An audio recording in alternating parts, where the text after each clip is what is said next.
Bienvenidos a esta segunda clase. En esta clase vamos a tener dos entregas. La primera es estructura atómica y la segunda tabla periódica.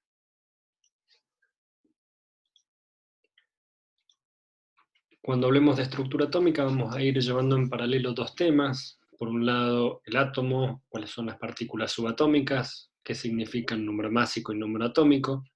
Y en paralelo vamos a ir hablando de los modelos atómicos que fueron desarrollándose.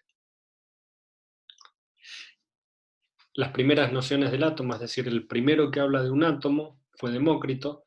Como pueden ver en la fecha de su vida, fue varios años antes de Cristo, y en ese momento él plantea que la naturaleza, todos los materiales, estaban constituidos por pequeñas partículas indivisibles, que él llamó átomo, que básicamente en griego significa indivisible. En ese momento también estaban Platón y Aristóteles, que en realidad propusieron una teoría distinta donde no había partículas indivisibles y prevaleció la teoría de ellos dos. Muchos años después, estamos hablando de casi 2000 años después, comienzan o retoman la idea del átomo. Fue Dalton el primero que habló nuevamente del átomo, diciendo que cada elemento se componía de partículas extremadamente pequeñas llamadas átomos, que todos los átomos de un elemento dado eran idénticos, por ejemplo los de hidrógeno, pero que los átomos de diferentes elementos eran diferentes y tenían propiedades diferentes, incluida su masa. Lo otro que también dijo es que los átomos de un elemento no se transforman en átomos diferentes durante una reacción química, sino que se van a combinar entre ellos, no se crean ni se destruyen en esas reacciones químicas. Y cuando se combinan esos átomos, van a formar un compuesto, pero siempre van a mantener el número relativo de átomos de cada una de las clases. Posteriormente viene el modelo atómico de Thomson. En el caso de Thomson, lo que él propuso era que ese átomo, que tenía cargas positivas y negativas, estaba todo concentrado en una misma masa. En la masa, en el centro, tenías las cargas positivas y los electrones, las cargas negativas, estaban incrustados en él. Se lo conoció como el modelo del budín de pasas, por lo que estábamos diciendo. Teníamos todo el átomo, toda la masa del átomo, y las pequeñas incrustaciones de la fruta seca, en este caso, serían los electrones.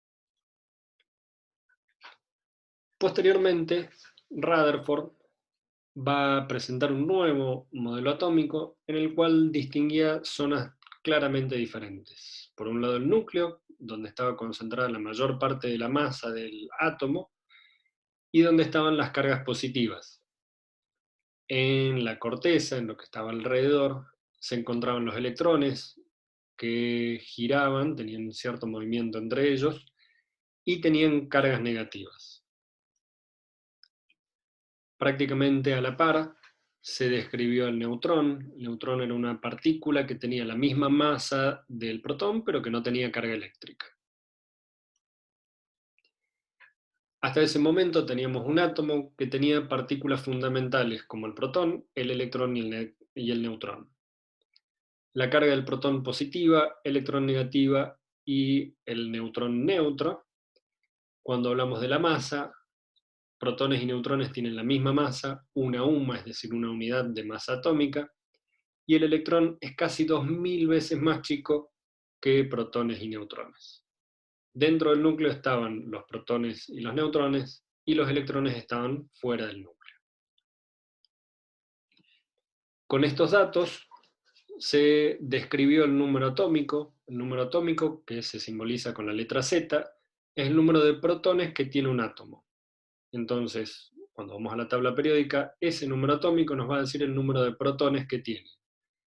Si estamos hablando de un átomo neutro, las cargas positivas tienen que ser iguales a las negativas, por lo tanto, el número de protones tiene que ser igual al número de electrones.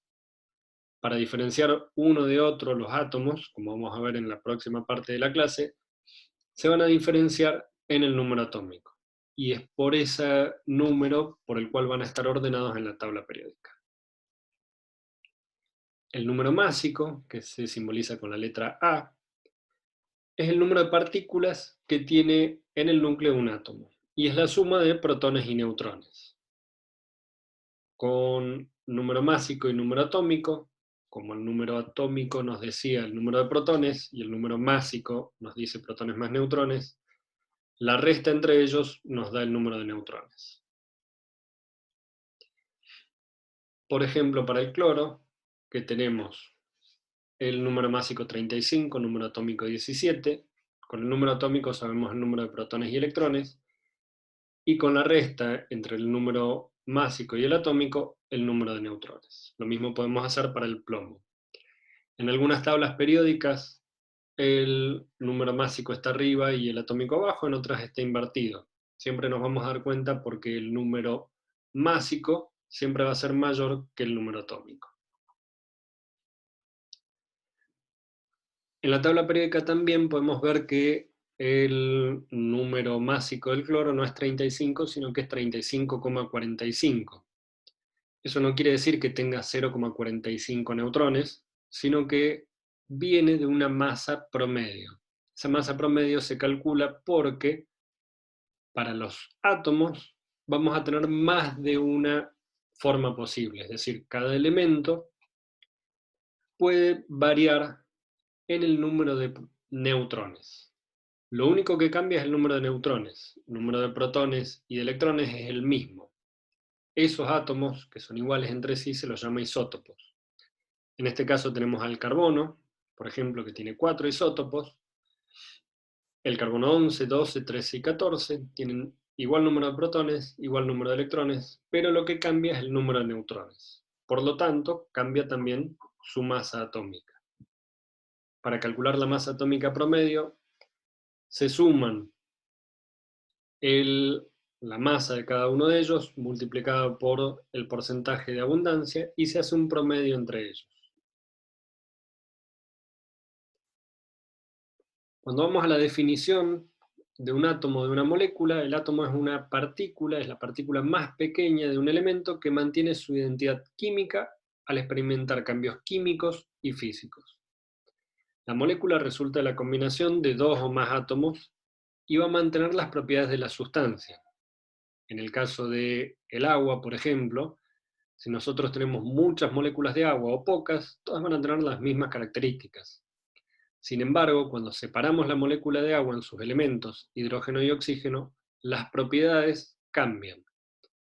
Esos átomos de hidrógeno y oxígeno van a ser, como dijimos, la partícula más pequeña de un elemento.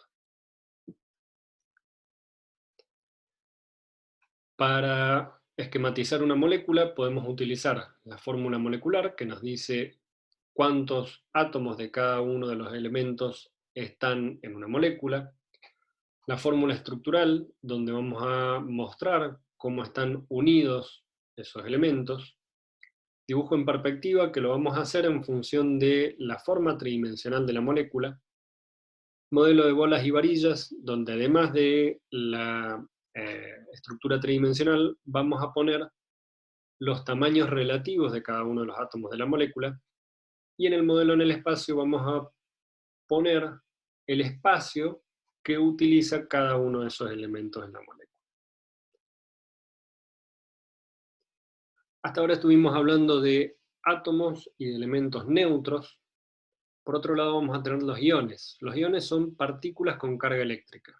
Como vamos a ver, los iones pueden ser formados por un solo átomo o por un grupo de átomos. Los átomos con carga positiva, los elementos con carga positiva, se denominan cationes y van a provenir de un átomo que perdió electrones. Los negativos se denominan aniones y provienen de átomos que ganaron electrones. En general, los metales tienden a perder electrones y formar cationes, y los no metales tienden a ganar electrones y formar aniones. Lo que es importante resaltar acá es que las cargas siempre se van a generar por pérdida de electrones. El núcleo no se modifica, es decir, la cantidad de protones que tenga en el núcleo no se va a modificar. En este caso tenemos el sodio y el cloro, dos de los elementos más representativos en cuanto a tamaños y cargas, y podemos ver cómo el sodio pierde un electrón, por lo tanto ahora de tener 11 protones y 11 electrones, va a tener 11 protones y 10 electrones. Han quedado descompensadas sus cargas y ahora tiene una carga positiva. El cloro, por el contrario, al ganar un electrón, ahora tiene un electrón más, tiene 18 electrones y 17 protones. Tiene más electrones que protones, queda con una carga negativa. Este es el catión y este es el anión. Como dijimos anteriormente, cuando se forma unión, los únicos que intervienen son los electrones. Cuando pasamos a los modelos modernos de la estructura atómica a partir del modelo de Bohr, hubo algunas contribuciones más, como por ejemplo la de Max Planck, que su hipótesis era que la energía solo podía ser liberada o absorbida por los átomos en forma de paquetes discretos. Los paquetes se denominan cuantos, y esos cuantos son la energía que tiene que absorber un electrón para moverse entre los distintos niveles energéticos. El efecto fotoeléctrico nos habla de que la energía radiante, es decir, la luz, al chocar con una superficie, emite electrones que provienen de esa superficie metálica, y eso quiere decir que la energía radiante tiene la dualidad de comportarse como una onda y una partícula, y cuando se comporta como partícula, los fotones tienen la capacidad de eliminar o de movilizar los electrones de una superficie metálica. En este caso tenemos un aparato, un equipo diseñado específicamente para medir la cantidad de electrones que se desprenden en función de la energía radiante. Cuando hablamos de la energía del fotón, también vamos a tener una teoría similar a la de Planck, donde vamos a tener una energía específica para cada uno de ellos, para cada uno de esos fotones. Esto nos lleva al modelo atómico de Bohr, donde Bohr propuso que los electrones que estaban alrededor del núcleo se movían en órbitas circulares alrededor de ese núcleo. El problema es que al tener cargas negativas, ese modelo fallaba porque al estar girando alrededor del núcleo iban a perder energía continuamente por emisión de la radiación electromagnética y acercarse al núcleo y chocar con él. Por eso él postuló que iban a estar en órbitas con ciertos radios correspondientes a energías determinadas. Por otro lado, un electrón iba a poder moverse en un estado permitido, y mientras se moviera en ese estado permitido no iba a emitir ni absorber energía. Solo iba a emitir o absorber energía cuando pasara de un estado a otro. Esa energía se iba a emitir o absorber en forma de fotones.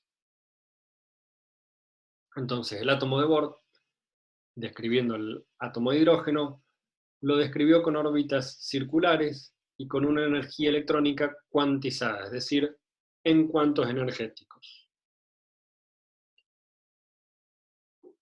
Mientras estamos en niveles electrónicos bajos, como el nivel 1, por ejemplo, que estamos cerca del núcleo, esos niveles tienen menor energía.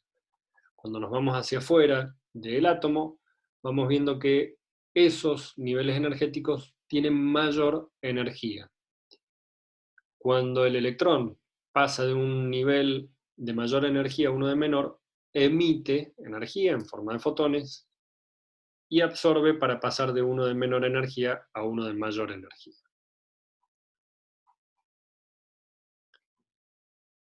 Posteriormente se descubrió o se describió el principio de incertidumbre, que nos habla de que solo podemos conocer la probabilidad de encontrar un electrón.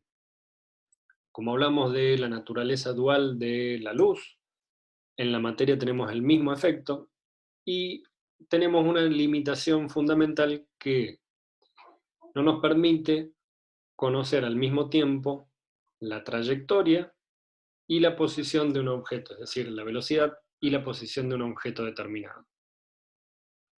Y ese es el principio de incertidumbre. Es imposible determinar simultáneamente la posición y la velocidad de un electrón. A partir de la mecánica cuántica, descrita por Schrödinger, él habló de probabilidades de encontrar un electrón y por medio de funciones matemáticas describió regiones de probabilidad de encontrar un electrón. Esas regiones se denominaron orbitales. Entonces, un orbital es una región espacial alrededor del núcleo donde hay mayor probabilidad de encontrar un electrón. Finalmente, tenemos los números cuánticos que nos van a describir o van a hablar de las propiedades de un electrón determinado. Esos valores son números enteros y vamos a tener 4 números cuánticos. Número cuántico principal, n, que representa un nivel de energía. Número cuántico de momento angular, L, que representa un subnivel y determina la forma, la geometría de ese orbital. Número cuántico magnético, que representa el orbital y determina cómo va a estar orientado en el espacio. Y finalmente el número cuántico de spin, que nos va a hablar del giro del electrón y la orientación del campo magnético que genera este giro. Como dijimos antes, el número cuántico principal va a definir y va a describir el nivel de energía principal ocupado por determinado electrón. Va a ser un número entero a partir de 1, y a medida que aumenta n, más grande es el tamaño del orbital, mayor tiempo el electrón está lejos del núcleo, mayor es la energía de ese electrón, como habíamos descrito antes, y menor es la atracción del electrón hacia el núcleo, porque como está cada vez más lejos, la interacción es cada vez menor. Como vimos anteriormente, a medida que nos alejamos del núcleo, los niveles aumentan en su energía. Momento cuántico angular va a relacionar la forma del orbital, nos va a dar una idea de la forma del orbital. Para un orbital con n igual a 3, el número cuántico de momento angular puede ser 0, 1 o 2. Esto es porque va a tomar siempre valores enteros desde 0 hasta n-1. A partir del número cuántico principal podemos ver cuántos valores podemos tener de momento angular. Cada uno de esos subniveles se van a designar con una letra, van a ser L igual a 0, 1, 2 o 3, y van a designarse o van a describir un subnivel S, P, D o F. La forma de los orbitales va a ir cambiando en función de cada uno de esos subniveles, y vamos a tener los niveles, los orbitales S, que son esféricos, recuerden que tenemos que pensar en 3 dimensiones, los P, que van a ser lóbulos, que van a estar asentados en los ejes X, Y y Z de coordenadas, los D y los F. Los D y los F tienen formas un poco más complejas, pero en general lo que nos representa cada uno de estos orbitales es la región donde es más probable encontrar un electrón. El número cuántico magnético nos va a decir hacia dónde está orientado cada uno de esos orbitales. Va a tomar valores desde menos L hasta más L, pasando por el 0. Cuando L sea igual a 0, M sub L va a ser igual a 0, es decir, vamos a tener una única orientación posible. Y eso es lógico porque para un orbital esférico hay una única posibilidad. Cuando L es igual a 1, M sub L puede tomar los valores menos 1, 0 y más 1, y estas son las 3 opciones que nosotros veíamos anteriormente para los orbitales P, sobre el eje Z, sobre el eje X o sobre el eje Y. Y el número cuántico de spin nos va a dar la orientación del campo magnético que va a producir el movimiento de esos electrones. Va a tomar 2 valores posibles, menos un medio o más un medio. ¿Cuántos electrones pueden entrar en cada subnivel y en cada nivel?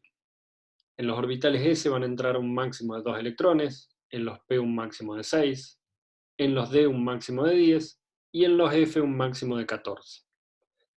Por lo tanto, en un nivel 1 vamos a poder tener solamente 2 electrones, en el nivel 2 podemos tener los orbitales s y los p, tenemos 8 como máximo, en los 3 tenemos los s, los p y los d, tenemos 18 como máximo.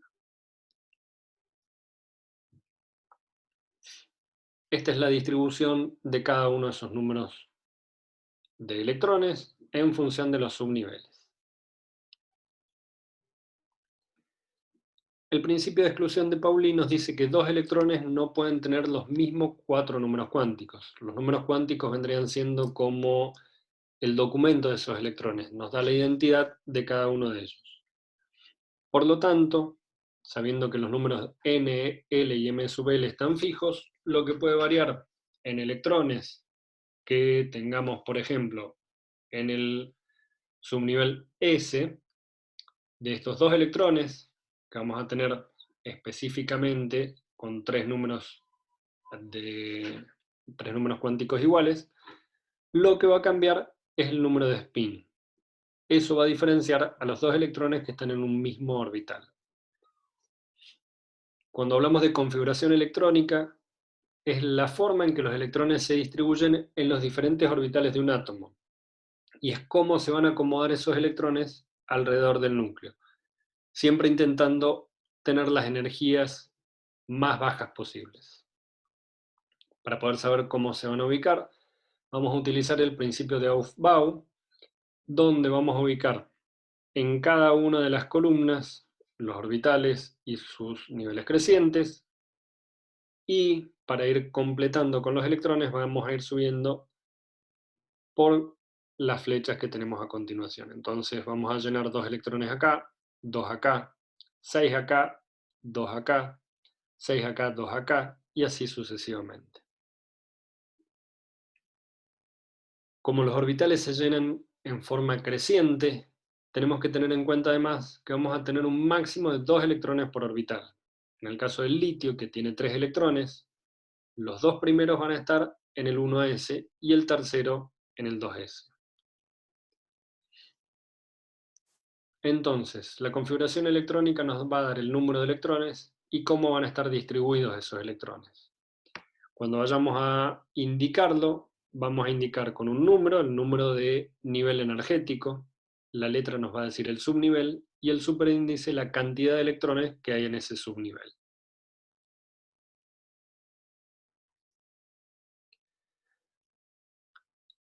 En cada casilla cuántica vamos a poder tener uno o dos electrones como máximo. Si tenemos uno, va a haber un electrón desapareado. Si tenemos dos, va a haber electrones apareados. La regla de Hahn nos dice que en un mismo subnivel los electrones no se aparean hasta que no se haya llenado un electrón en cada orbital. Por ejemplo, en el caso del carbono, en el primer orbital tenemos dos electrones. Antes de pasar al de mayor energía, vamos a completar con esos dos. En el segundo hacemos lo mismo antes de pasar a los p. Y para ubicar los dos siguientes, vamos a poner uno en el primero y en lugar de aparearlo, el segundo va a ir a la otra casilla cuántica.